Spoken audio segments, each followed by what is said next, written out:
예수님과 제자들이 여리고를 떠날 때 많은 사람들이 예수님을 따라갔습니다. 보지 못하는 사람 2명이 길가에 앉아 있다가 예수님께서 지나가시는 소리를 듣고 외쳤습니다. 주님! 저희들을 불쌍히 여겨주십시오! 다윗의 아들이시여! 사람들이 그들을 꾸짖으며 조용히 하라고 했습니다. 그러나 이 사람들은 더욱 크게 소리질렀습니다. 주님! 저희들을 불쌍히 여겨주십시오! 다윗의 자손이시여! 예수님께서 가던 길을 멈추시더니 그 사람들을 불러 말씀하셨습니다. 내가 너희에게 무엇을 해주길 원하느냐? 그들이 대답했습니다. 주님! 눈을 뜨기를 원합니다! 예수님께서 그 보지 못하는 사람들을 불쌍히 여기시고 그들의 눈을 만지셨습니다. 그 즉시 그들은 시력을 회복하였습니다. 그리고 나서 그들은 예수님을 따랐습니다.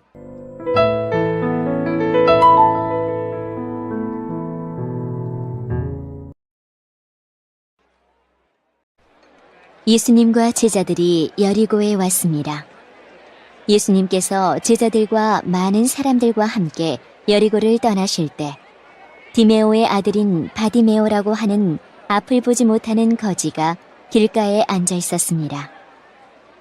나사렛 예수님이라는 소리를 듣고 그는 소리 지르기 시작했습니다.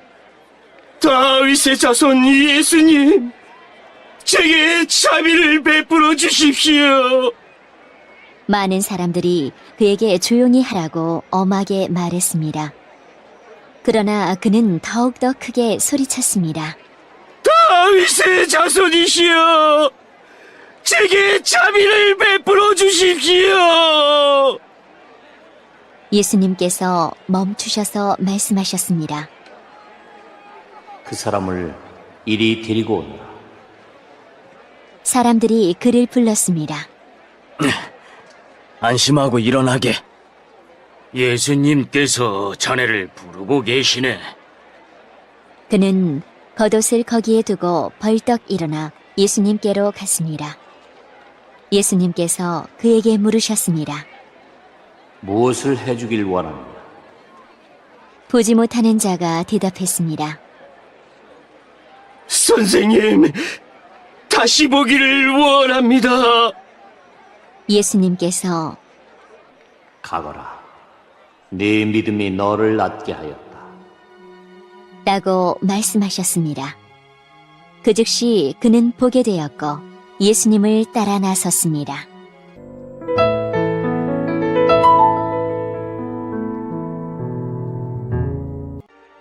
예수님께서 여리고에 가까이 가셨을 때였습니다.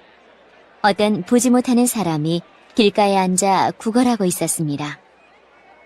많은 사람들이 지나가는 소리를 듣고 그가 무슨 일인지 물었습니다. 사람들이 나사렛 예수님이 지나가신다고 말해주었습니다. 그러자 그는 큰 소리로 외쳤습니다. 다윗의 자손 예수님, 제게 자비를 베풀어 주십시오. 앞서가던 사람들이 그를 엄히 꾸짖으며 조용히 하라고 했습니다. 그러나 그는 더욱 큰 소리로 외쳤습니다. 다윗의 자손이여, 제게 자비를 베풀어 주십시오. 예수님께서 걸음을 멈추시고 그를 데려오라고 명하셨습니다. 그가 가까이 왔을 때 예수님께서 물으셨습니다. 무엇을 해주기를 원하느냐? 그러자 그가 대답하였습니다. 주님, 다시 보기를 원합니다. 예수님께서 그에게 말씀하셨습니다. 눈을 떠보아라. 네 믿음이 너를 낫게 하였다. 그 즉시 그가 눈을 뜨고 예수님을 따르며 하나님께 영광을 돌렸습니다. 모든 사람들이 이것을 보고 하나님께 찬양을 드렸습니다.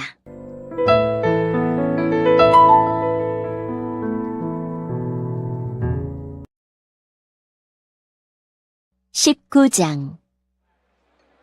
예수님께서 여리고에 들어가 거리를 지나시는 중이었습니다. 여리고에는 삭개오라는 사람이 있었습니다. 그는 세리장이었고 부자였습니다. 삭개오는 예수님이 어떤 분인지 보려고 하였으나 사람들 때문에 볼 수 없었습니다. 그는 키가 작았던 것입니다. 그는 예수님을 보려고 앞서 달려가서 뽕나무에 올라갔습니다. 왜냐하면 예수님께서 그 길을 지나실 것이었기 때문입니다. 예수님께서 그곳에 이르러 위를 쳐다보시고 삭개오에게 말씀하셨습니다. 삭개오야, 어서 내려오너라. 오늘 내가 네 집에서 묵어야 하겠다. 삭개오가 빨리 내려와 예수님을 기쁘게 맞이했습니다. 사람들은 이것을 보고 모두 수군거렸습니다. 저 사람이 죄인의 집에 묵으려고 들어갔다. 삭개오가 서서 주님께 말씀드렸습니다. 주님, 제 재산의 절반을 가난한 사람들에게 주겠습니다. 그리고 제가 남의 것을 속여 얻은 것이 있으면 4배로 갚겠습니다. 예수님께서 삭개오에게 말씀하셨습니다. 오늘 이 집에 구원이 찾아왔다. 이 사람도 아브라함의 자손이다. 인자는 잃어버린 사람을 찾아 구원하러 왔다. 사람들이 예수님의 말씀을 듣고 있을 때 예수님께서 비유를 들어 말씀해 주셨습니다. 이 비유를 드신 것은 예수님께서 예루살렘에 가까이 오셨으므로 사람들이 곧 하나님 나라가 나타날 것으로 생각하였기 때문입니다. 예수님께서 말씀하셨습니다. 어떤 귀족이 왕위를 받아오려고 먼 나라로 가게 되었다. 그는 10명의 종을 불러 한 문화씩 10문화의 돈을 나누어 주면서 말했다. 내가 돌아올 때까지 장사를 하여라. 그러나 그들은 그를 미워하여 밀사를 뒤따라 보내어 왕위를 줄 사람에게 말을 전하였다. 우리는 이 사람이 우리의 왕이 되는 것을 원하지 않습니다. 그러나 그 귀족은 왕위를 받아가지고 돌아와서 돈을 맡겼던 종들을 불러 장사를 어떻게 했는지 알아보려고 하였다. 첫 번째 종이 와서 말했다. 주인님의 한 문화로 10문화를 만들었습니다. 왕이 그에게 말했다. 잘하였다. 착한 종아, 내가 아주 작은 일에 충실하였으니 내게 10마을을 맡기겠다. 두 번째 종도 와서 말했다. 주인님의 한 문화로 5문화를 만들었습니다. 왕이 그에게도 말했다. 내게는 5마을을 맡기겠다. 그런데 또 다른 종이 와서 이렇게 말하였다. 주인님의 돈을 보십시오. 내가 이것을 수건에 쌓아두었습니다. 주인님은 엄하신 분이라 제가 주인님을 두려워하여 그렇게 했습니다. 주인님은 맡기지 않은 것을 가져가고 심지도 않은 것을 거둬들이십니다. 그러자 주인이 그에게 말하였다. 이 악한 종아, 내가 한 말로 너를 판단하겠다. 너는 내가 맡기지 않은 것을 가져가고 심지도 않은 것을 거둬들이는 엄한 사람으로 알았느냐? 그렇다면 왜 내 돈을 은행에 맡기어 내가 돌아왔을 때 이자와 원금을 받게 하지 않았느냐? 그리고서 주인은 곁에 선 사람들에게 말했다. 저에게 있는 문화를 빼앗아 10문화 가진 사람에게 주어라. 그러자 사람들이 말했다. 주인님, 그에게는 이미 10문화가 있습니다. 내가 너희에게 말한다. 있는 사람은 더 받을 것이고 없는 사람은 있는 것마저 빼앗길 것이다. 내가 왕이 되는 것을 원치 않던 내 원수들을 끌어다가 내 앞에서 죽여라.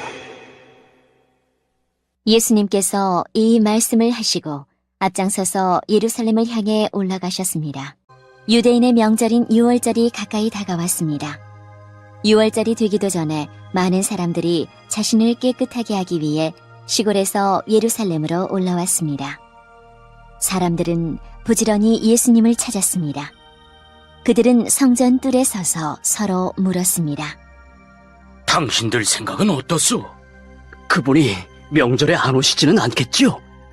그러나 대제사장들과 바리새인들은 누구든지 예수님께서 계신 곳을 알기만 하면 반드시 자기들에게 알려야 한다고 명령을 내렸습니다.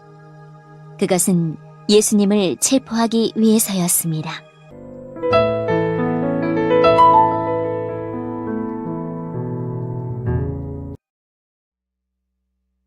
12장 6월절 6일 전에 예수님께서는 나사로가 살고 있는 베다니로 가셨습니다. 나사로는 예수님께서 죽은 자 가운데서 살리셨던 그 사람입니다. 유대인들이 예수님께서 베다니에 계시다는 소식을 들었습니다. 그래서 그들은 예수님만이 아니라 예수님께서 죽은 자 가운데서 살리신 나사로도 보려고 크게 무리를 지어 그곳으로 왔습니다. 그러자 대제사장들은 나사로까지 죽이려고 모의하였습니다. 이렇게 그들이 나사로를 죽이려고 하는 것은 나사로 때문에 많은 유대인이 예수님께 가서 그분을 믿었기 때문입니다. 21장 예수님과 제자들이 예루살렘에 가까이 오시다가 올리브산 기슭에 있는 벳바게라는 곳에 이르렀습니다. 예수님께서는 거기서 2명의 제자들을 마을로 보내셨습니다. 예수님께서 말씀하셨습니다. 너희는 맞은편 마을로 들어가거라. 그러면 당나귀 한 마리가 새끼와 함께 묶여 있는 것을 발견할 것이다. 그 당나귀를 풀어서 나에게 가져오너라. 만일 누가 너희에게 무슨 말을 하거든 주님이 필요하시답니다 라고 하여라. 그러면 즉시 내어줄 것이다. 이것은 예언자가 말한 것을 이루려고 하신 것이었습니다. 시온의 딸에게 말하여라. 보아라, 네 왕이 내게로 오신다. 그는 겸손하여 당나귀를 탔는데 어린 당나귀, 곧 나귀 새끼를 타고 오신다. 2 제자들이 가서 예수님께서 지시하신 그대로 했습니다. 그들은 당나귀와 그 새끼를 데리고 와서 그 등에 자기들의 옷을 깔았습니다. 예수님께서는 그 위에 앉으셨습니다. 수많은 사람들이 자기 옷을 벗어 길에 깔았고 나뭇가지를 잘라 똑같이 했습니다. 예수님의 앞뒤에서 따라가던 사람들이 소리쳤습니다. 다윗의 아들에게 호산나! 주님의 이름으로 오시는 분이 복되도다! 높은 곳에서 호산나! 예수님께서 예루살렘으로 들어가셨을 때 온 도시는 흥분으로 가득 찼습니다. 사람들이 물었습니다. 이 사람이 누구냐? 사람들이 대답했습니다. 이 사람은 갈릴리 나사렛 출신의 예수라는 예언자입니다. 예수님께서 성전에 들어가셨습니다. 예수님께서는 성전에서 사고 파는 사람들을 모두 내쫓으시며 돈 바꾸어 주는 사람들의 책상과 비둘기 파는 사람들의 의자를 둘러 엎으셨습니다. 그리고 사람들에게 말씀하셨습니다. 내 집은 기도하는 집이라 불릴 것이다 라고 성경에 기록되어 있는데 너희는 오히려 강도들의 소굴로 바꾸어 버렸다. 성전에서 보지 못하는 사람들과 다리를 저는 사람들이 예수님께 오자 예수님께서는 그들을 고쳐주셨습니다. 대제사장들과 율법학자들이 예수님께서 하신 여러 가지 놀라운 일들과 다윗의 자손에게 호산나! 라고 외치는 아이들을 보았습니다. 그들은 매우 화가 났습니다. 그래서 예수님께 말했습니다. 이 어린이들이 말하는 것이 들립니까? 예수님께서 대답하셨습니다. 그렇다. 너희는 성경에서 읽지 못하였느냐? 어린이와 젖먹이들의 입으로 찬양을 준비하셨다. 예수님께서 그곳을 떠나 베단이라는 마을로 가셔서 거기서 밤을 보내셨습니다. 아침이 되어 예수님께서 예루살렘으로 돌아오실 때 몹시 시장하셨습니다. 마침 길 옆에 있는 무화과 나무 한 그루를 보시고 나무 곁으로 다가가셨습니다. 그러나 그 나무에는 잎사귀만 있을 뿐 열매는 보이지 않았습니다. 예수님께서 그 나무를 향해 말씀하셨습니다. 다시는 네가 열매를 맺지 못할 것이다. 그러자 즉시 나무가 말라버렸습니다. 이것을 본 제자들이 놀라서 물었습니다. 어떻게 무화과 나무가 그렇게 빨리 말라버렸습니까? 예수님께서 제자들에게 대답하셨습니다. 내가 너희에게 진정으로 말한다. 너희가 만일 의심하지 않고 믿기만 한다면 내가 이 나무에게 한 것을 너희도 할 수 있다. 그뿐 아니라 이 산더러 산아 들려서 바다에 떨어져라 하고 말하면 이것 역시 그대로 될 것이다. 너희가 믿고 기도로 구하는 것은 모두 받을 것이다. 예수님께서 성전에 오셔서 가르치실 때 대제사장과 백성의 장로들이 와서 물었습니다. 당신은 무슨 권한으로 이런 일을 하는 것이야? 누가 당신에게 이런 권한을 주었어? 예수님께서 이들에게 대답하셨습니다. 나도 너희들에게 한 가지를 묻겠다. 만일 나에게 대답하면 내가 무슨 권한으로 이런 일을 하는지 말해주겠다. 요한의 세례가 하늘로부터 온 것이냐, 아니면 사람에게서 온 것이냐? 제사장들과 장로들이 서로 의논을 하였습니다. 만일 우리가 하늘로부터 왔다고 하면 그러면 어째서 너희는 요한을 믿지 않았느냐라고 말할 것이고, 그렇다고 사람에게서 왔다고 하자니 백성들이 두렵구나. 왜냐하면 모든 백성들이 그를 예언자라고 믿고 있기 때문이다. 그래서 그들은 예수님께 대답했습니다. 우리는 알지 못하오. 그러자 예수님께서 말씀하셨습니다. 그러면 나도 너희에게 내가 어떤 권한으로 이런 일들을 하는지 말하지 않겠다. 너희는 어떻게 생각하느냐? 어떤 사람에게 두 아들이 있었다. 그가 첫째 아들에게 가서 말했다. 아들아, 오늘은 포도밭에 가서 일해라. 그 아들은 싫습니다라고 대답했다. 그러나 나중에 마음을 바꾸고 포도밭으로 갔다. 이번에는 둘째 아들에게 가서 아까와 똑같이 말했다.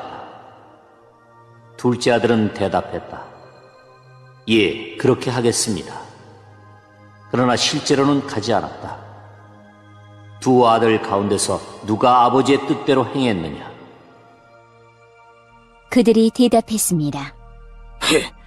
첫째 아들입니다. 예수님께서 그들에게 말씀하셨습니다. 내가 너희에게 진정으로 말한다. 세리와 창녀들이 너희보다 먼저 하나님의 나라에 들어갈 것이다. 요한이 올바른 길로 너희에게 왔으나 너희는 그를 믿지 않았다. 그러나 세리와 창녀들은 그를 믿었다. 너희는 이것을 보고도 여전히 회개하지 않고 그를 믿지 않았다. 다른 비유도 잘 들어보아라. 어떤 밭 주인이 있었다. 그가 포도밭을 일구고 담장을 두르고 포도즙을 짤 구덩이를 파고 망대를 세웠다. 그리고 포도밭을 농부들에게 빌려주고 여행을 떠났다. 추수할 때가 다가오자 주인은 농부들에게 종을 보내어 자기 몫의 수확을 받아오게 했다. 그러나 농부들은 그 종들을 잡아서 하나는 때리고 하나는 죽이고 또 하나는 돌로 쳐 죽였다. 그 주인은 처음보다 더 많은 종들을 그들에게 보냈다. 그러나 농부들은 그 종들에게 똑같은 짓을 했다.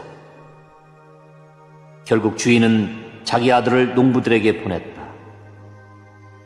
그는 농부들이 내 아들은 존중할 것이다 라고 생각했다. 그러나 농부들은 아들을 보며 서로 말했다. 이 아들은 상속자니 이 사람을 죽이고 유산을 가로채자. 농부들은 그 아들을 잡아 포도밭 밖으로 끌고 가서 죽였다. 그렇다면 포도밭 주인이 왔을 때 이 농부들을 어떻게 하겠느냐? 그들이 예수님께 대답했습니다. 그 못된 농부들을 죽일 것입니다. 그리고 그 포도밭은 제때에 수확한 것을 바칠 수 있는 다른 농부들에게 빌려줄 것입니다. 예수님께서 그들에게 말씀하셨습니다. 성경에서 이 말씀을 읽지 못하였느냐? 건축자가 버린 돌이 모퉁이의 머릿돌이 되었다. 이것은 주님께서 하신 일이니 우리 눈에 놀라운 일이다. 그러므로 내가 너희에게 말한다. 하나님께서는 하나님의 나라를 너희에게서 빼앗아 열매를 맺는 민족에게 주실 것이다. 이 돌 위에 떨어진 사람은 깨어질 것이며 또한 이 돌이 사람 위에 떨어지면 그는 산산조각이 날 것이다. 대제사장들과 바리새파 사람들은 예수님의 이 비유를 듣고 자신들을 두고 하시는 말씀이란 것을 알았습니다. 그들은 예수님을 체포하고 싶었지만 사람들이 두려웠습니다. 왜냐하면 사람들은 예수님을 예언자로 생각하고 있었기 때문입니다.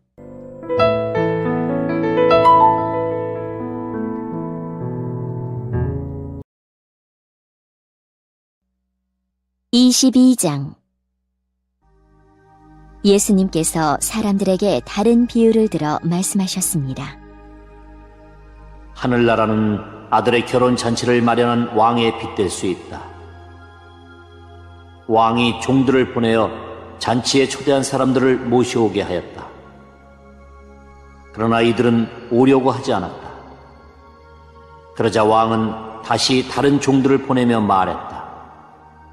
초대받은 사람들에게 잔치가 준비되었다고 말해라. 소와 살진 송아지도 잡았고 모든 것이 다 준비되었으니 어서 결혼잔치에 오라고 하여라. 그러나 사람들은 종들의 말을 듣지 않고 제 갈 길로 갔다.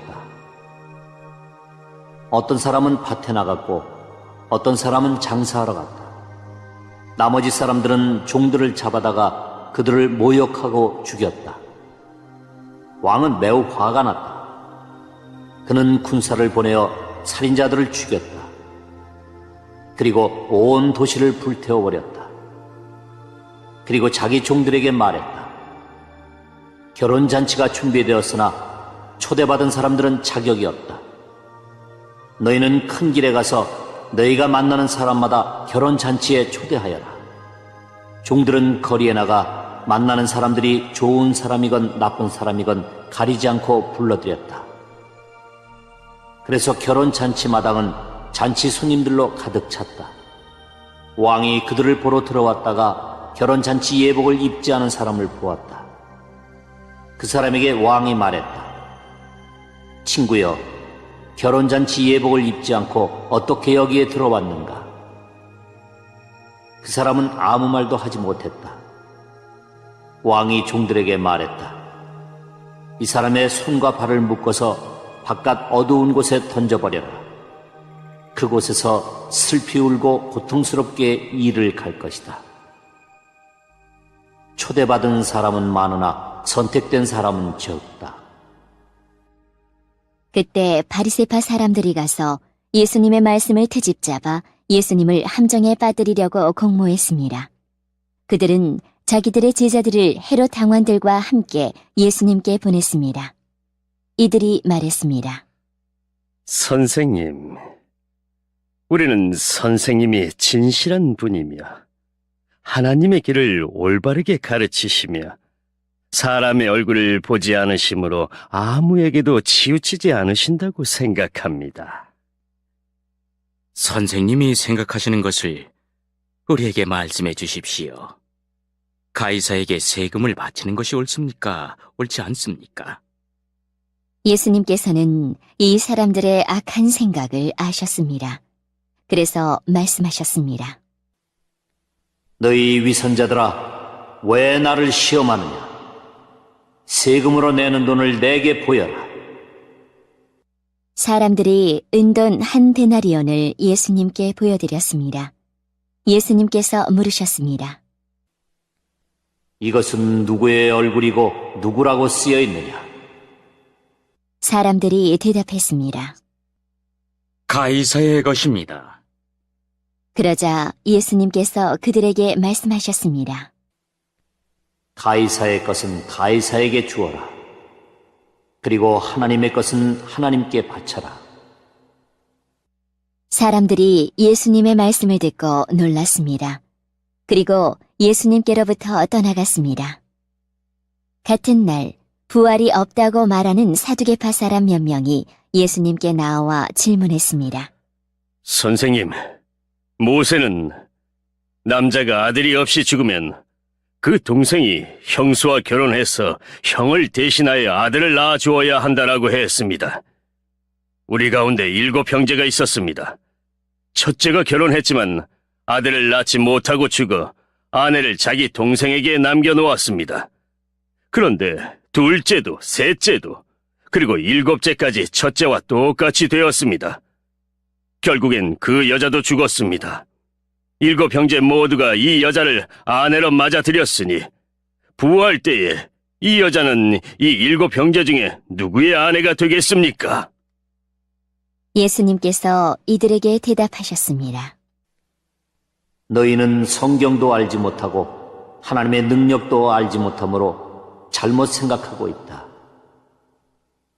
부활할 때에는 누구도 장가가거나 시집가지 않으며 오직 사람들이 하늘에 있는 천사처럼 될 것이다. 죽은 자의 부활에 대해 말하자면 하나님께서 이렇게 말씀하신 것을 읽어보지 못했느냐?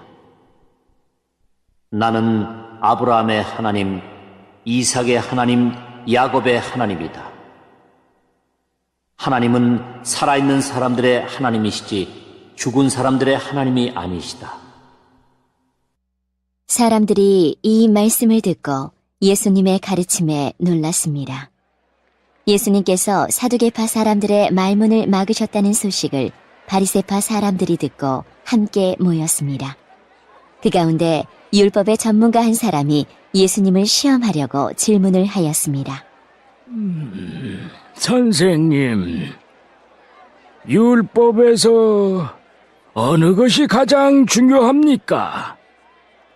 예수님께서 그에게 대답하셨습니다. 네 모든 마음과 모든 목숨과 모든 정성을 다해서 네 하나님을 사랑하여라. 이것이 가장 중요하고 우선되는 계명이다. 2번째 계명은 네 이웃을 네 자신처럼 사랑하여라인데 이것도 첫째 계명과 똑같이 중요하다.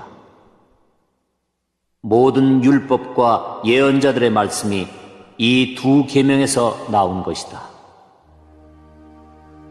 바리새파 사람들이 함께 모여 있을 때 예수님께서 그들에게 질문하셨습니다. 너희는 그리스도에 대해서 어떻게 생각하느냐? 그가 누구의 자손이냐? 바리새파 사람들이 대답했습니다. 다윗의 자손입니다.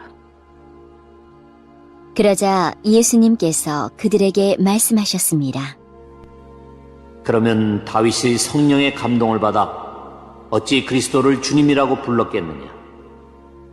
그는 여호와께서 내 주님에게 말씀하셨습니다. 내가 네 원수를 네 발 아래 굴복시킬 때까지 너는 내 오른쪽에 앉아 있어라라고 말하였다. 다윗이 이처럼 그리스도를 주님이라고 불렀는데 어떻게 그리스도가 다윗의 자손이 되느냐? 아무도 예수님께 한마디도 대답하지 못했습니다. 그 이후로 아무도 예수님께 감히 질문을 하려고 하지 않았습니다.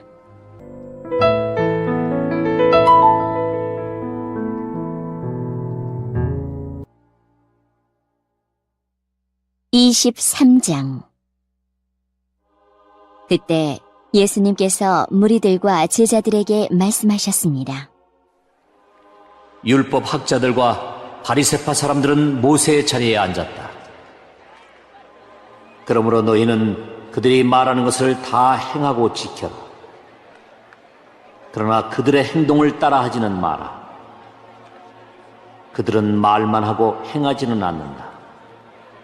그들은 무거운 짐을 묶어 다른 사람들의 어깨에 올리지만 정작 자신들은 그 짐을 지기 위해 손가락 하나 움직이려고 하지 않는다.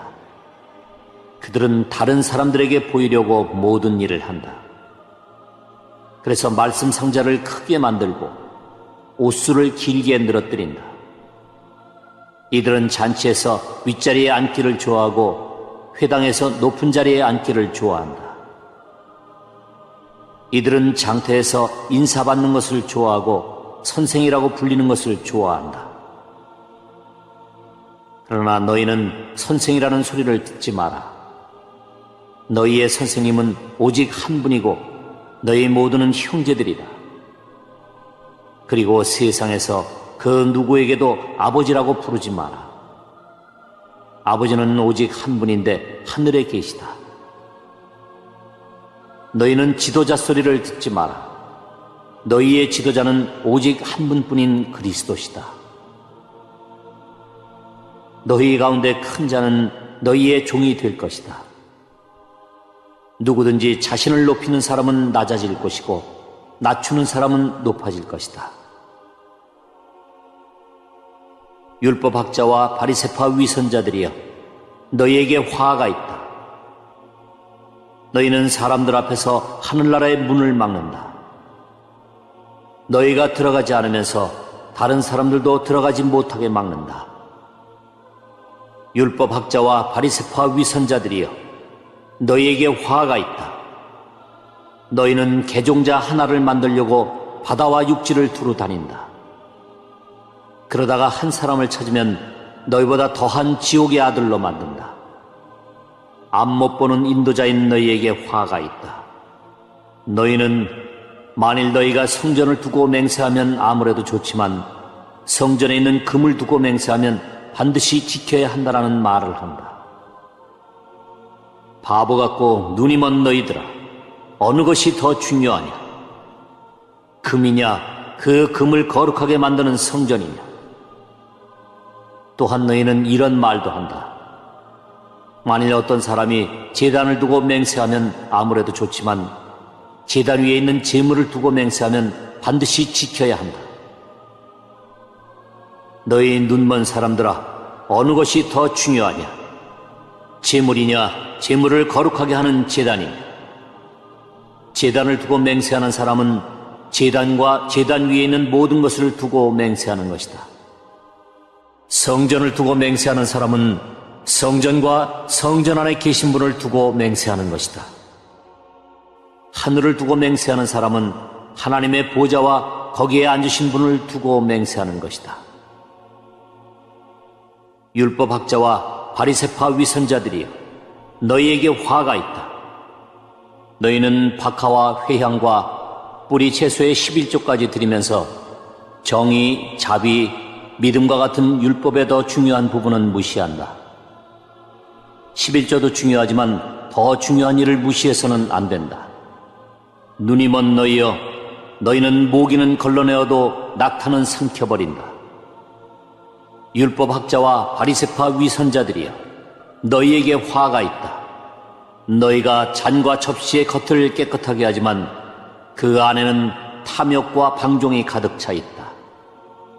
너희 눈먼 바리새파 사람들이여, 먼저 잔과 접시의 안을 깨끗하게 하여라. 그래야 겉도 깨끗해질 것이다. 율법학자와 바리새파 위선자들이여, 너희에게 화가 있다. 너희는 하얗게 칠한 무덤과 같다. 겉은 아름다워 보이지만 그 안은 시체들의 뼈와 온갖 더러운 것으로 가득 차 있다. 너희가 겉으로는 사람들에게 의롭게 보이지만 속에는 위선과 악이 가득하다. 율법학자와 바리새파 위선자들이여, 너희에게 화가 있다.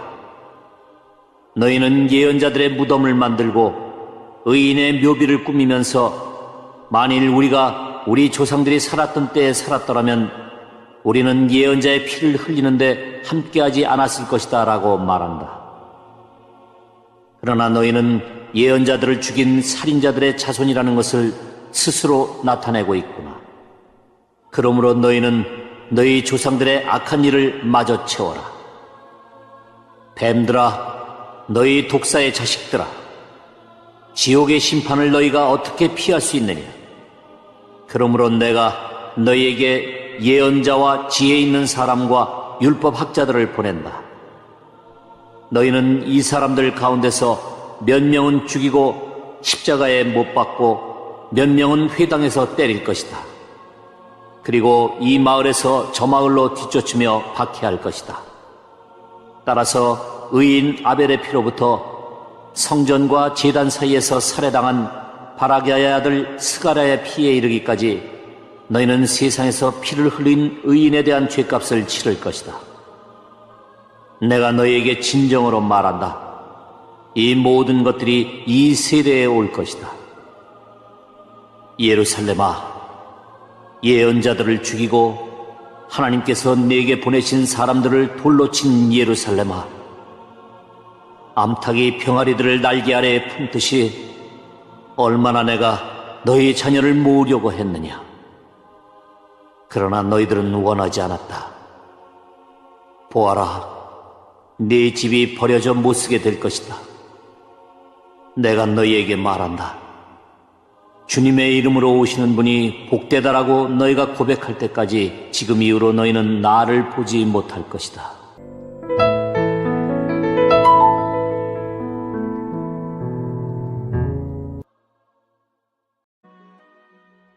(11장) 예수님과 제자들이 예루살렘 근처 곧 올리브산 가까이에 있는 벳바게와 베다니 마을에 이르렀습니다. 그곳에서 예수님은 두 제자들을 보내셨습니다. 예수님께서 그들에게 말씀하셨습니다. 건너편 마을로 가거라. 거기에 가면 지금까지 아무도 탄 적이 없는 나귀 새끼 한 마리가 매여 있는 것을 볼 것이다. 그것을 풀어서 이리로 가지고 오너라. 누가 너희에게 왜 이러십니까? 라고 물으면 이렇게 말하여라. 주님께서 필요하시답니다. 곧 이리로 돌려보내실 것입니다.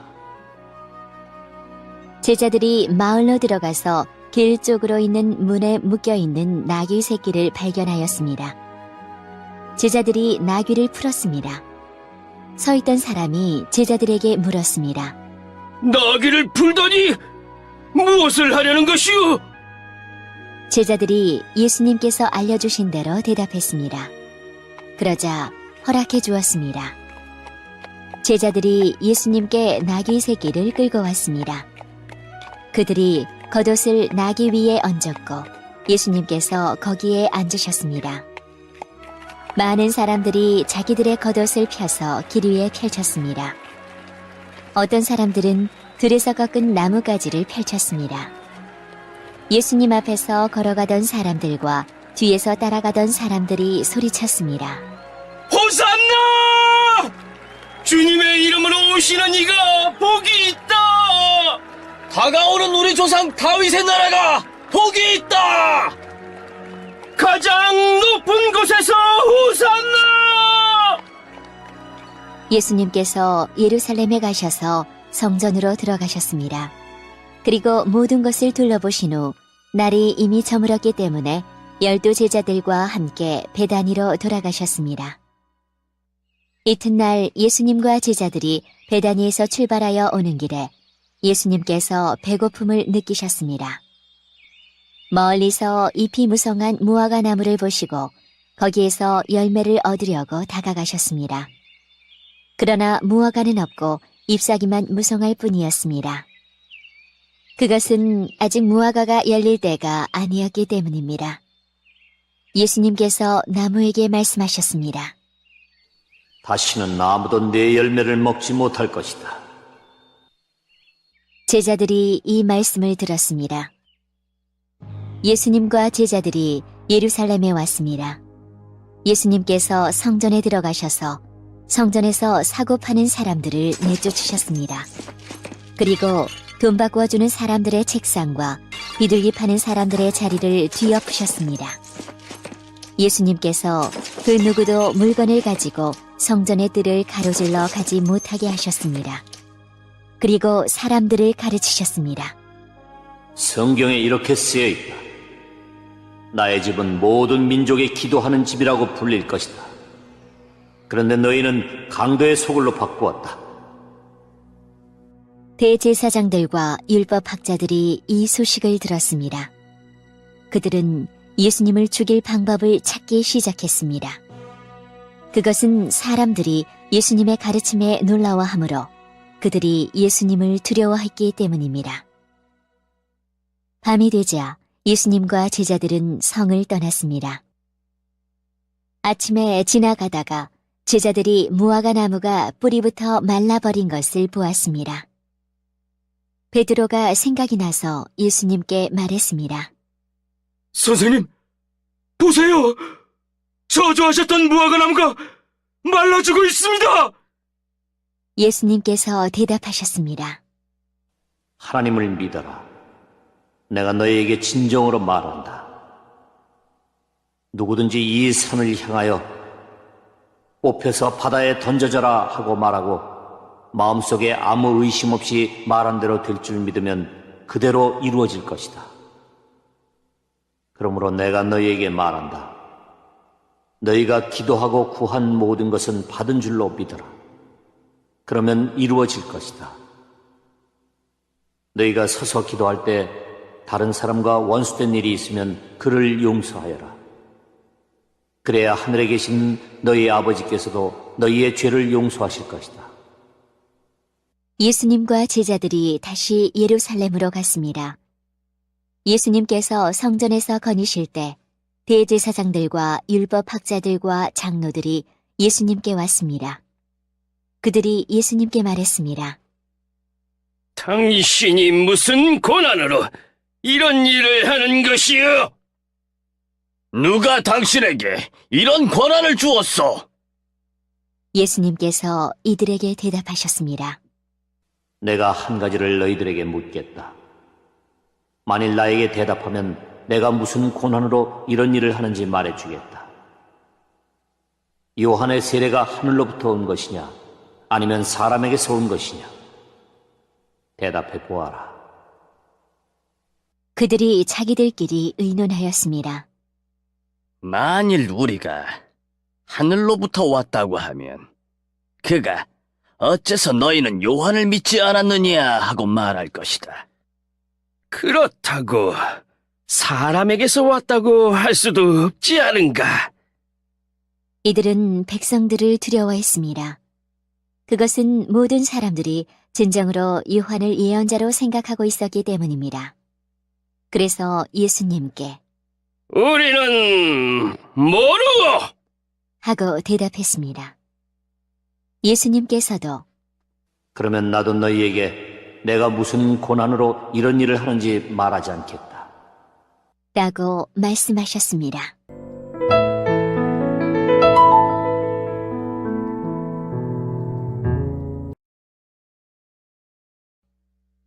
(12장) 예수님께서는 비유로 사람들에게 말씀하기 시작하셨습니다. 어떤 사람이 포도밭을 갖고 왔다. 그리고 주위에 담장을 치고 포도즙을 짤 구덩이를 파고 망대를 세웠다.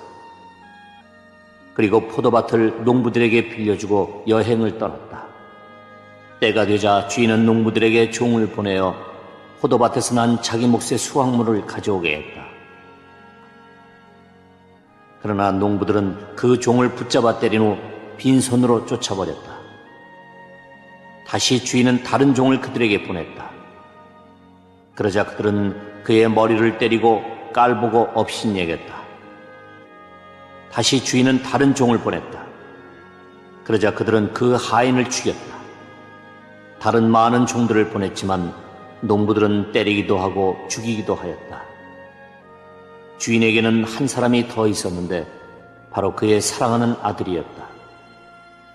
결국 주인은 아들을 농부들에게 보내면서 말했다. 농부들이 내 아들은 존중할 것이다. 그러나 농부들은 서로 말했다.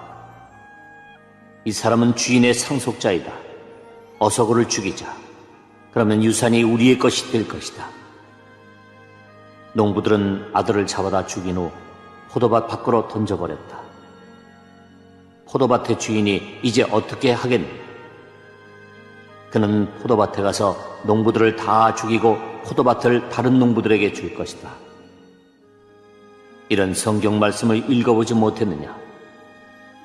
건축자들이 버린 돌이 집 모퉁이의 머릿돌이 되었다. 이는 주님께서 하신 일이다. 이것이 우리 눈에 놀랍지 않은가? 그들은 이 비유가 자기들을 빗대어 하신 것임을 알고 예수님을 체포하길 원했습니다. 그러나 백성들을 두려워하여 예수님을 두고 떠나가 버렸습니다. 그들은 예수님의 말씀에서 트집을 잡으려고 바리새파 사람과 헤롯 당원 몇 명을 예수님께 보냈습니다. 그들이 와서 말했습니다. 선생님, 우리는 선생님께서 진실한 분이시며 아무에게도 얽매이지 않으신다고 알고 있습니다. 선생님께서는 아무도 부당하게 대하지 않으시고 하나님의 길을 진리로 가르치십니다.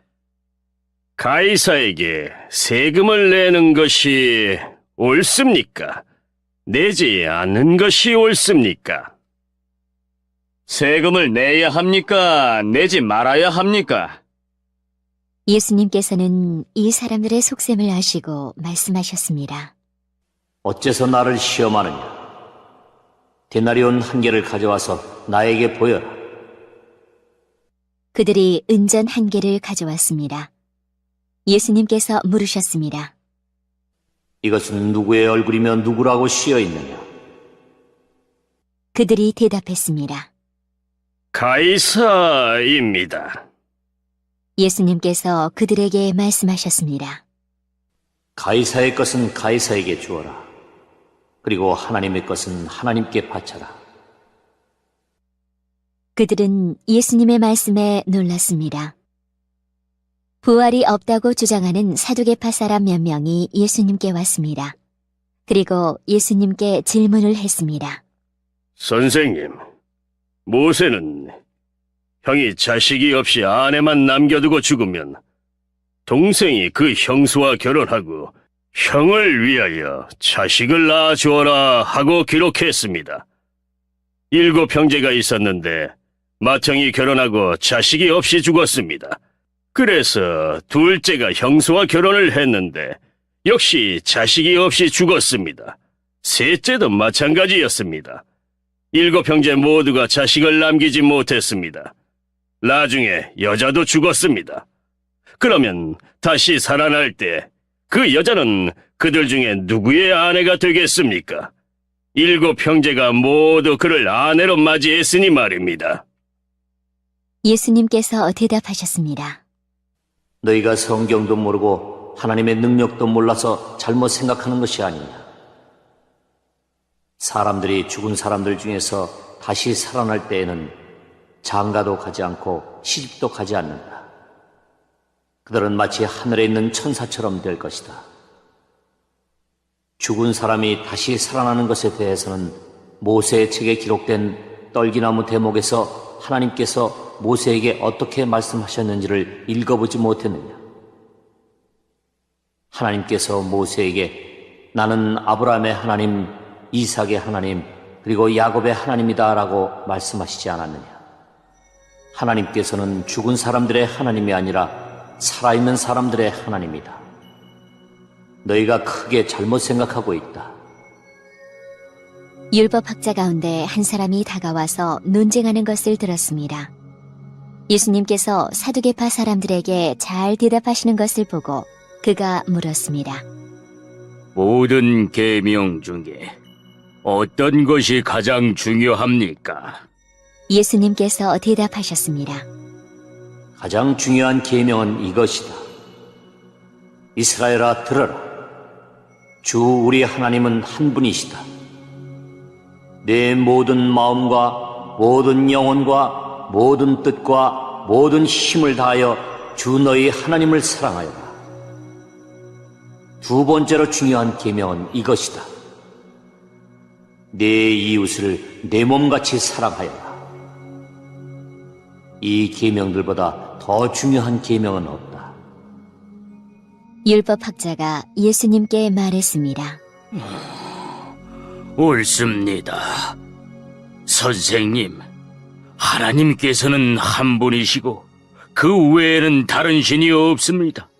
모든 마음과 모든 지식과 모든 힘을 다하여 하나님을 사랑하고 이웃을 자기 자신처럼 사랑하는 것이 다른 모든 번제물이나 희생 제물보다 더 중요합니다. 예수님께서는 이 사람이 지혜롭게 대답하는 것을 보시고 말씀하셨습니다. 너는 하나님 나라에 가깝구나. 그 뒤로는 아무도 감히 예수님께 더 묻지 않았습니다.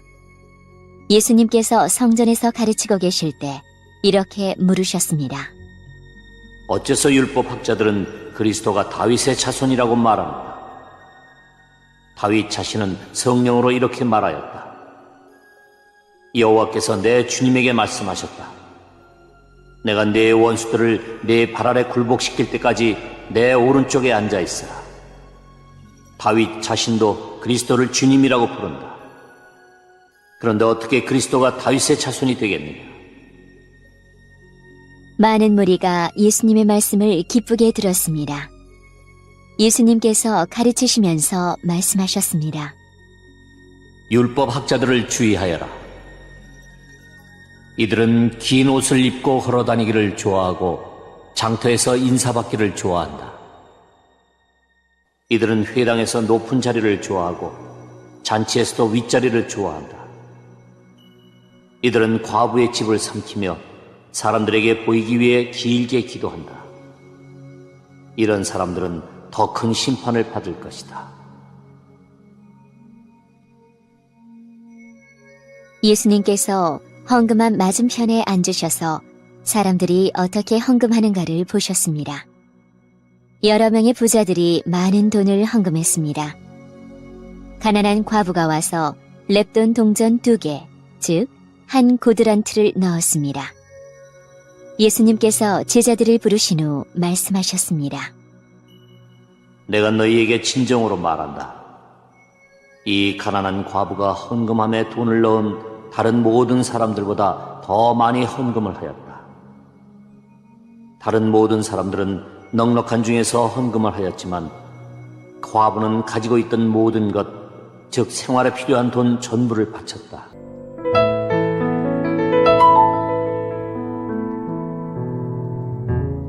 올리브산 근처에 있는 벳바게와 베다니에 이르렀을 때였습니다. 예수님께서 2 제자를 보내셨습니다. 그리고 말씀하셨습니다. 맞은편 마을로 가거라. 그곳에 들어가면 아무도 타보지 않은 나귀 새끼 한 마리가 매여 있는 것을 볼 것이다. 그것을 풀어 이리 끌고 오너라. 만일 누가 왜 나귀를 푸시오 하고 묻거든 주님께서 필요하시답니다 라고 말하여라. 보냄을 받은 제자들이 가보니 예수님께서 말씀하신 대로 나귀 새끼를 발견했습니다. 그들이 나귀 새끼를 풀자 주인이 그들에게 물었습니다. 왜 나귀 새끼를 푸시오? 제자들이 대답했습니다. 주님께서 필요하시답니다. 제자들이 나귀를 예수님께 끌고 와서 자기들의 겉옷을 벗어 나귀의 등에 펴고 예수님을 태웠습니다. 예수님께서 가실 때에 사람들이 겉옷을 벗어 길에 펼쳤습니다. 예수님께서 올리브산 비탈길 가까이 오셨을 때 모든 제자들이 기뻐하며 큰 소리로 하나님을 찬양하였습니다. 그것은 이들이 여러 가지 기적을 목격했기 때문입니다. 주님의 이름으로 오시는 왕에게 복이 있다. 하늘에는 평화, 가장 높은 곳에는 영광. 그러자 사람들 사이에 있던 몇몇 바리새파 사람들이 예수님께 말했습니다. 선생님, 제자들을 꾸짖으십시오. 예수님께서 대답하셨습니다. 내가 너희에게 말한다. 이 사람들이 잠잠하면 돌들이 소리를 지를 것이다. 예수님께서 예루살렘에 가까이 오셔서 그 도시를 바라보시고 눈물을 흘리셨습니다. 그리고 말씀하셨습니다. 오늘 네가 평화의 길을 알았더라면 좋았을 텐데. 그러나 지금은 이것이 너에게 감춰져 있다. 네 원수들이 너를 향해 흙덩이를 쌓고 너를 에워싸고 사방으로 포위할 때가 올 것이다. 그리고 너를 짓밟고 너와 함께한 네 자녀들도 짓밟을 것이다. 또한 돌 위에 다른 돌 하나라도 남지 않게 할 것이다. 이는 하나님께서 찾아온 때를 네가 깨닫지 못했기 때문이다. 예수님께서 성전에 들어가 장사하는 사람들을 내쫓기 시작하셨습니다. 그리고 그들에게 말씀하셨습니다. 내 집은 기도하는 집이다라고 성경에 쓰여 있는데 너희는 이 집을 강도의 소굴로 만들었다. 예수님께서 날마다 성전에서 가르치셨습니다. 그러자 대제사장들과 율법학자들 그리고 백성의 지도자들이 예수님을 죽이려고 하였습니다.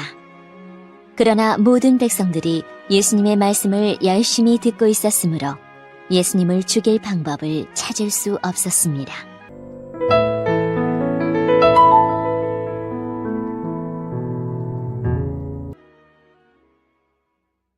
20장 예수님께서 성전에서 사람들을 가르치시며 복음을 전하고 계셨습니다. 그때 대제사장들과 율법학자들이 장로들과 함께 예수님께 왔습니다. 그리고 예수님께 말하였습니다. 당신이 무슨 권한으로 이런 일을 하는지 우리에게 말해주시오. 누가 이런 권한을 당신에게 주었소? 예수님께서 그들에게 대답하셨습니다. 나도 한 가지 물어보겠다. 내게 말하여라. 요한의 세례가 하늘로부터 왔느냐 아니면 사람에게서 왔느냐? 그들이 서로 의논하여 말했습니다. 만일 우리가 하늘로부터 왔다고 말하면 왜 그를 믿지 않았느냐고 할 것이다. 그렇다고 사람에게서 왔다고 말하면 모든 백성들이 요한을 예언자로 확신하고 있으므로 우리를 돌로 칠 것이다. 그래서 그들은 어디서 왔는지 모르겠다고 대답하였습니다. 예수님께서 그들에게 나도 무슨 권한으로 이런 일을 하는지 말하지 않겠다.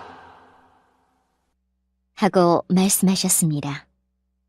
예수님께서 사람들에게 이런 비유를 말씀하셨습니다. 어떤 사람이 포도원을 만들어 농부들에게 세를 주고 오랫동안 여행을 갔다. 포도철이 되어 그 사람은 포도원의 수확 중에서 얼마를 거두려고 종 하나를 농부들에게 보냈다. 그러나 포도원 농부들은 그를 때리고 빈손으로 돌려보냈다. 주인은 다른 종을 보냈다. 그러나 그 종도 때리고 온갖 모욕을 주고 빈손으로 돌려보냈다. 주인은 세 번째 종을 보냈다. 이 종에게도 농부들이 상처를 입혀 쫓아내었다. 포도원 주인은 말했다. 어떻게 할까? 내 사랑하는 아들을 보내야겠다. 아마도 내 아들은 존경할 것이다. 포도원 농부들이 그를 보고 서로 의논했다. 이 사람은 상속자다. 이 사람을 죽여 유산을 우리가 가로채자. 그들은 아들을 포도원 밖으로 끌어내어 죽였다. 그러면 포도원 주인이 농부들을 어떻게 하겠느냐? 그가 돌아와 포도원 농부들을 죽이고 포도원은 다른 사람들에게 넘길 것이다. 사람들이 이 말씀을 듣고 말했습니다. 그런 일이 제발 일어나지 않았으면 좋겠습니다. 예수님께서 그들을 바라보시며 말씀하셨습니다.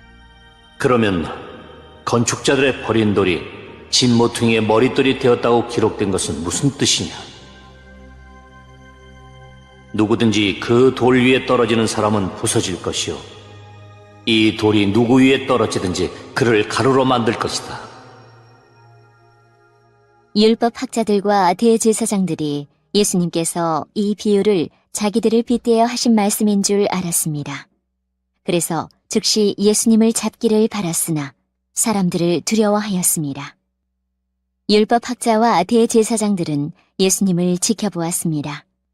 그리고 의로운 사람들인 척 가장한 정탐꾼을 보내서 예수님께서 하시는 말씀 가운데 트집을 잡으려고 하였습니다. 그리고는 예수님을 총독에게 넘기려고 하였습니다. 이들이 예수님께 물었습니다. 선생님, 우리는 선생님이 옳게 말씀하시고 가르치시는 것을 압니다.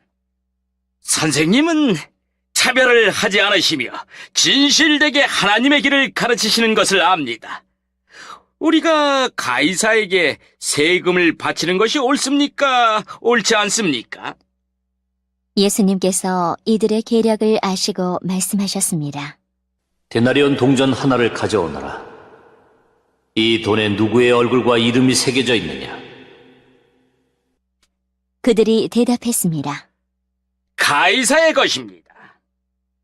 예수님께서 그들에게 말씀하셨습니다. 가이사의 것은 가이사에게, 하나님의 것은 하나님께 바쳐라. 그들은 사람들 앞에서 예수님의 말씀을 트집 잡을 수 없었습니다. 오히려 예수님의 대답에 놀라서 말문이 막히고 말았습니다. 부활이 없다고 하는 사두개파 사람들 가운데 몇몇이 예수님께 왔습니다. 그리고 예수님께 물었습니다. 선생님, 모세는 형이 자식 없이 아내를 두고 죽으면 동생이 형수와 결혼하고 형을 위해서 자식을 낳아야 한다고 했습니다. 그런데 7 형제가 있었습니다. 첫째가 아내를 얻었으나 자식이 없이 죽었습니다. 그리고 둘째도 자식 없이 죽었습니다. 셋째도 마찬가지였습니다. 결국 7 형제가 모두 자식이 없이 죽었습니다. 마침내 그 여자도 죽었습니다. 그러면 부활 때 그는 누구의 아내가 되어야 합니까? 7 형제가 모두 그를 아내로 맞이하였으니 말입니다. 예수님께서 그들에게 말씀하셨습니다. 이 세대의 아들들은 장가가고 시집간다. 그러나 죽었다가 다시 부활하여 하늘나라에서 살 자격이 인정된 사람들은 장가도 가지 않고 시집도 가지 않는다. 그들은 천사들과 같아서 다시 죽을 수도 없다. 그들은 부활의 아들들이므로 하나님의 자녀들이다. 죽은 사람들의 부활에 대해서는 모세도 떨기나무가 나오는 대목에서 잘 보여주었다. 모세는 주님을 아브라함의 하나님, 이삭의 하나님, 야곱의 하나님이라고 하였다. 하나님은 죽은 사람들의 하나님이 아니라 살아있는 사람들의 하나님이시다. 이들 모두는 하나님께 대하여 살아있다. 율법학자 몇 사람이 대답하였습니다. 선생님, 옳은 말씀을 하셨습니다. 사람들은 예수님께 감히 더 이상 묻지 못하였습니다. 예수님께서 낮에는 성전에서 가르치시고 밤에는 밖으로 나가셔서 올리브라고 불리는 산에서 지내셨습니다. 모든 사람들은 아침 일찍 일어나 예수님께 말씀을 들으려고 성전으로 나아왔습니다.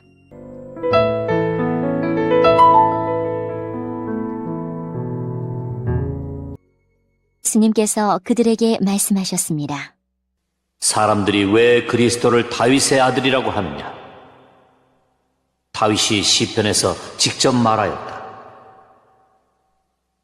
주께서 내 주에게 말씀하셨습니다. 너는 내 오른쪽에 앉아라. 내가 내 원수들을 내 발판으로 삼을 때까지.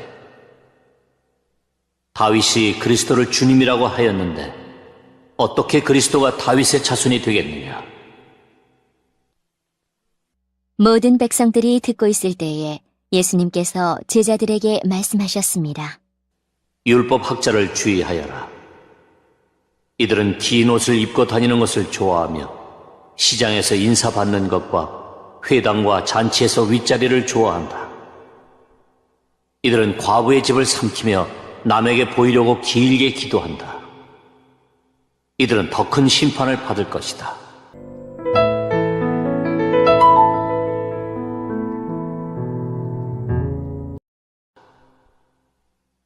(21장) 예수님께서 부자들이 헌금함에 헌금을 넣는 것을 보셨습니다.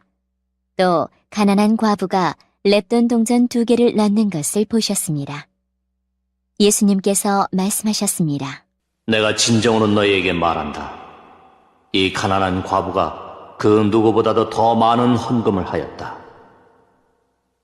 이 사람들은 다 넉넉한 가운데서 헌금을 드렸다. 그러나 이 여자는 매우 가난한 가운데서 가지고 있는 생활비 전부를 드렸다. 다음 날 유월절을 지키러 온 많은 무리들은 예수님께서 예루살렘으로 오신다는 소식을 들었습니다. 그들은 손에 종려나무 가지를 들고 예수님을 맞으러 나갔습니다. 그리고 외쳤습니다. 호산나! 주님의 이름으로 오시는 자에게 복이 있을 것이다! 이스라엘의 왕에게 복이 있을 것이다! 예수님께서는 어린 나귀를 발견하시고는 성경에 기록된 대로 그 위에 타셨습니다. 시온에 따라 두려워하지 마라. 보아라, 너의 왕이 오신다. 그분은 어린 나귀를 타셨다. 예수님의 제자들은 처음에 이 말씀을 깨닫지 못했습니다. 그러나 예수님께서 영광을 받으신 뒤에야 비로소 이 말씀이 예수님에 관해 기록된 것이라는 사실과 사람들이 예수님께 이렇게 하였다는 것을 알게 되었습니다. 예수님께서 나사로를 무덤 밖으로 불러내시고 그를 죽은 자 가운데서 다시 살리실 때 예수님과 함께 있던 많은 군중들은 계속해서 예수님께서 행하신 일을 증언하였습니다. 이처럼 많은 사람이 예수님께서 행하신 이 표적에 대한 소문을 들었기 때문에 예수님을 맞으러 나왔던 것입니다. 그래서 바리새인들은 자기들끼리 이렇게 말했습니다.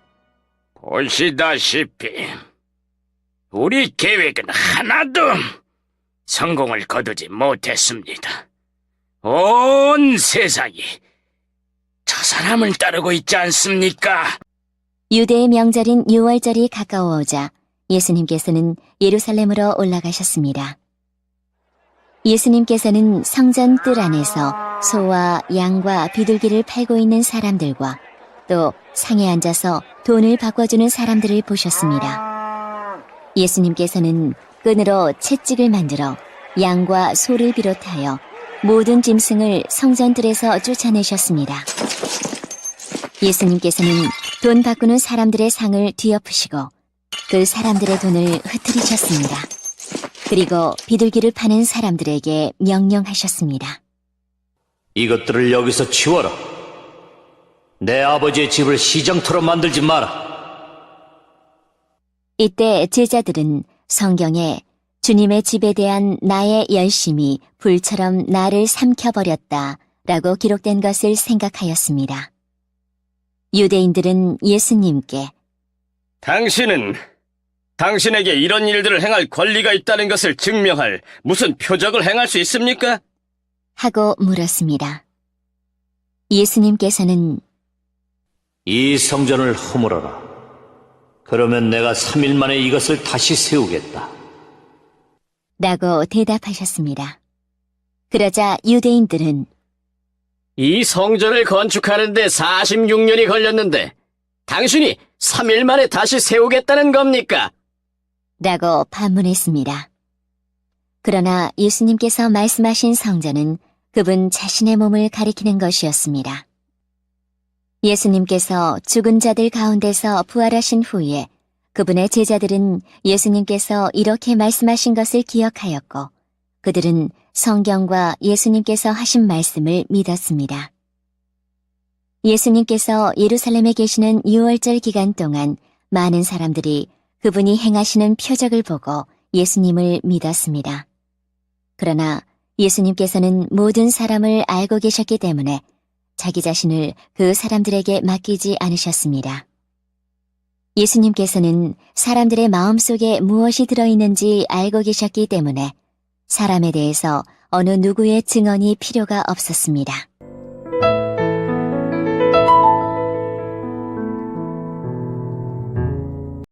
유월절에 예배드리기 위해 예루살렘에 온 사람들 중에 그리스 사람들이 더러 있었습니다. 이 사람들이 갈릴리 베세다 출신인 빌립에게 와서 요청했습니다. 선생님, 우리가 예수님을 뵙고 싶습니다. 빌립이 안드레에게 가서 말하였고 안드레와 빌립은 다시 예수님께 그 말을 전했습니다. 예수님께서 그들에게 대답하셨습니다. 인자가 영광을 받을 때가 왔다. 내가 너희에게 진리를 말한다. 미랄이 땅에 떨어져 죽지 않으면 한 알 그대로 있지만 죽으면 많은 열매를 맺는 법이다. 자기 목숨을 사랑하는 사람은 목숨을 잃을 것이지만 이 세상에서 자기 목숨을 미워하는 사람은 영원히 목숨을 보존할 것이다. 누구든지 나를 섬기려면 나를 따르라. 내가 있는 곳에 나를 섬기는 사람도 있을 것이다. 나를 섬기는 사람은 내 아버지께서 높이실 것이다. 지금 내 마음이 무척 괴로우니 무슨 말을 하겠습니까? 아버지, 이 때를 벗어나게 해주십시오. 아닙니다. 나는 이 일 때문에 이 때에 온 것입니다. 아버지의 이름을 영화롭게 하소서. 그때 하늘로부터 내가 이미 영화롭게 하였고 또다시 영화롭게 할 것이다. 라는 소리가 들렸습니다. 곁에 서서 이 소리를 들은 많은 사람이 천둥 소리가 들렸다고 말했습니다. 그러나 그 사람들 중에는 천사가 그에게 말하였다. 라고 하는 사람들도 있었습니다.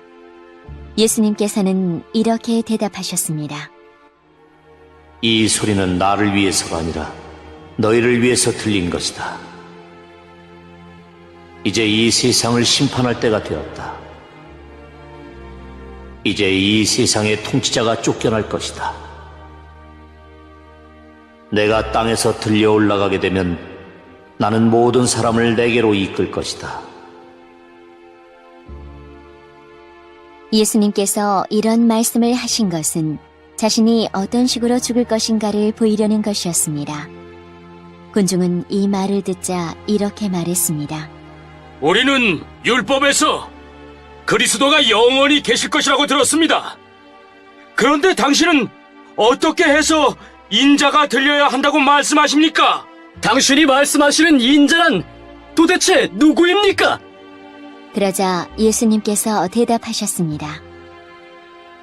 빛이 잠시만 더 너희와 함께 있을 것이다.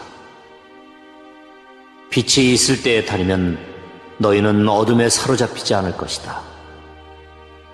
어둠 속에서 다니는 사람은 자기가 어디로 가는지 모른다. 빛이 너희에게 있을 동안 빛을 믿어라. 그러면 너희는 빛의 아들이 될 것이다. 예수님께서는 이 말씀을 하시고 그들을 떠나 숨으셨습니다. 예수님께서 이 모든 표적을 사람들 앞에서 행하셨지만 그들은 여전히 예수님을 믿으려 하지 않았습니다. 이것은 이사야 예언자의 말씀이 이루어진 것입니다. 주님이시여, 우리가 전한 것을 누가 믿었습니까? 주님의 능력이 누구에게 나타났습니까? 이런 이유 때문에 사람들은 믿을 수가 없었습니다. 다시 이사야 예언자는 말하였습니다. 주님께서 그들의 눈을 멀게 하시고 그들의 마음을 완고하게 하셨으니 그들이 눈으로 보고 마음으로 깨닫고 돌아와 고침을 받지 못하게 하려는 것이다. 이사야가 이런 말을 한 것은 그가 예수님의 영광을 보고 예수님에 관하여 말했기 때문입니다. 그러나 동시에 지도자들 중에서도 예수님을 믿는 사람이 많이 생겼습니다. 하지만 그들은 바리새인들 때문에 예수님을 믿는다고 고백하지는 못했습니다. 그들은 회당에서 쫓겨날까 두려워했습니다. 그들은 사람에게 칭찬받는 것을 하나님께 칭찬받는 것보다 더 좋아했습니다. 그때 예수님께서 큰 소리로 말씀하셨습니다. 나를 믿는 사람은 나를 믿는 것이 아니라 나를 보내신 분을 믿는 것이다. 나를 보는 사람은 나를 보내신 분을 보는 것이다. 나는 세상의 빛으로 왔다. 나를 믿는 사람은 누구든지 어둠 속에 머물지 않을 것이다. 내 말을 듣고 지키지 않는 사람이 있다 해도 내가 그 사람을 심판하지 않는다. 그것은 나는 세상을 심판하기 위해서가 아니라 구원하기 위해 왔기 때문이다. 나를 저버리고 내 말을 받아들이지 않는 사람을 심판하실 분이 계시다. 내가 한 이 말이 마지막 날에 그를 심판할 것이다. 내가 한 말은 내 스스로 한 말이 아니다. 나를 보내신 아버지께서 무슨 말을 해야 할지 또 어떻게 말해야 할지를 내게 명령하셨다. 그리고 나는 그분이 하신 명령이 영생이라는 사실을 안다. 그러므로 내가 말하는 것은 무엇이든지 아버지께서 내게 그렇게 말하라고 말씀하신 것이다.